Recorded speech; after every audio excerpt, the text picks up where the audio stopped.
ഒന്ന് രാജാക്കന്മാർ അധ്യായം 17. ഏലിയായും വരൾച്ചയും. ഗിലെയാദിലെ തിശ്ബയിൽ നിന്നുള്ള ഏലിയാ പ്രവാചകൻ ആഹാബിനോട് പറഞ്ഞു, ഞാൻ സേവിക്കുന്ന ഇസ്രായേലിൻ്റെ ദൈവമായ കർത്താവാണേ, വരും കൊല്ലങ്ങളിൽ ഞാൻ പറഞ്ഞല്ലാതെ മഞ്ഞോ മഴയോ പെയ്യുകയില്ല. കർത്താവ് ഏലിയായോട് അരുളിച്ചെയ്തു, നീ പുറപ്പെട്ട് ജോർദാന് കിഴക്കുള്ള കെറീത്ത് അരുവിക്ക് സമീപം ഒളിച്ചു താമസിക്കുക. നിനക്ക് അരുവിയിൽ നിന്ന് വെള്ളം കുടിക്കാം.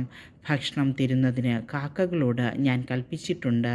അവൻ കർത്താവിൻ്റെ കൽപ്പനയനുസരിച്ച് ജോർദാന് കിഴക്കുള്ള കെറീത്ത് നീർച്ചാലിനരികെ ചെന്ന് താമസിച്ചു. കാക്കകൾ കാലത്തും വൈകിട്ടും അവന് അപ്പവും മാംസവും കൊണ്ടുവന്നു കൊടുത്തു. അരുവിയിൽ നിന്ന് അവൻ വെള്ളം കുടിച്ചു. മഴ പെയ്യായ്കയാൽ കുറേ നാളുകൾ കഴിഞ്ഞപ്പോൾ അരുവി വറ്റി. ഏലിയ സറേഫാത്തിൽ. കർത്താവ് ഏലിയായോട് അരുളിച്ചെയ്തു, നീ സീദോനിലെ സറേഫാത്തിൽ പോയി വസിക്കുക. അവിടെ നിനക്ക് ഭക്ഷണം തരുന്നതിന് ഞാനൊരു വിധവയോട് കൽപ്പിച്ചിട്ടുണ്ട്. ഏലിയ സറേഫാത്തിലേക്ക് മടങ്ങി. പട്ടണ കവാടത്തിലെത്തിയപ്പോൾ ഒരു വിധവ വിറക് ശേഖരിക്കുന്നത് കണ്ടു. അവൻ അടുത്ത് ചെന്ന് കുടിക്കാൻ ഒരു പാത്രം വെള്ളം തരിക എന്ന് പറഞ്ഞു.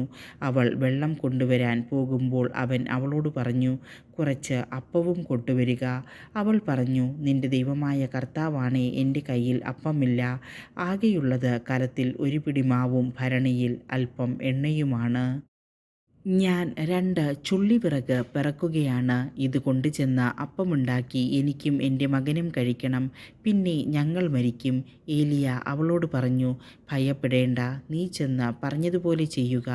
എന്നാൽ ആദ്യം അതിൽ നിന്ന് ചെറിയ ഒരപ്പമുണ്ടാക്കി എനിക്ക് കൊണ്ടുവരണം. പിന്നെ നിനക്കും മകനും വേണ്ടി ഉണ്ടാക്കിക്കൊള്ളുക. എന്തെന്നാൽ താൻ ഭൂമിയിൽ മഴ പെയ്യിക്കുന്നതുവരെ കലത്തിലെ മാവ് തീർന്നു പോവുകയില്ല, ഭരണിയിലെ എണ്ണ വറ്റുകയുമില്ല എന്ന് ഇസ്രായേലിൻ്റെ ദൈവമായ കർത്താവ് അരുളിച്ചെയ്യുന്നു. അവൾ ഏലിയ പറഞ്ഞതുപോലെ ചെയ്തു. അങ്ങനെ അവളും കുടുംബവും അവനും അനേക ദിവസം ഭക്ഷണം കഴിച്ചു. ഏലിയ വഴി കർത്താവ് അരുളിച്ചെയ്തതുപോലെ കലത്തിലെ മാവ് തീർന്നുപോയില്ല, ഭരണിയിലെ എണ്ണ വറ്റിയുമില്ല. ആ ഗൃഹനായികയുടെ മകൻ ഒരു ദിവസം രോഗബാധിതനായി. രോഗം മൂർച്ഛിച്ച് ശ്വാസം നിലച്ചു. അവൾ ഏലിയായോട് പറഞ്ഞു, ദൈവപുരുഷാ, എന്തുകൊണ്ടാണ് അങ്ങ് എന്നോട് ഇങ്ങനെ ചെയ്തത്? എൻ്റെ പാപങ്ങൾ അനുസ്മരിപ്പിക്കാനും എൻ്റെ മകനെ കൊല്ലാനുമാണോ അങ്ങ് ഇവിടെ വന്നത്? ഏലിയ പ്രതിവചിച്ചു, നിൻ്റെ മകനെ ഇങ്ങ് തരിക. അവനെ അവളുടെ മടിയിൽ നിന്നെടുത്ത് ഏലിയ താൻ പാർക്കുന്ന മുകളിലത്തെ മുറിയിൽ കൊണ്ടുപോയി കട്ടിലിൽ കിടത്തി.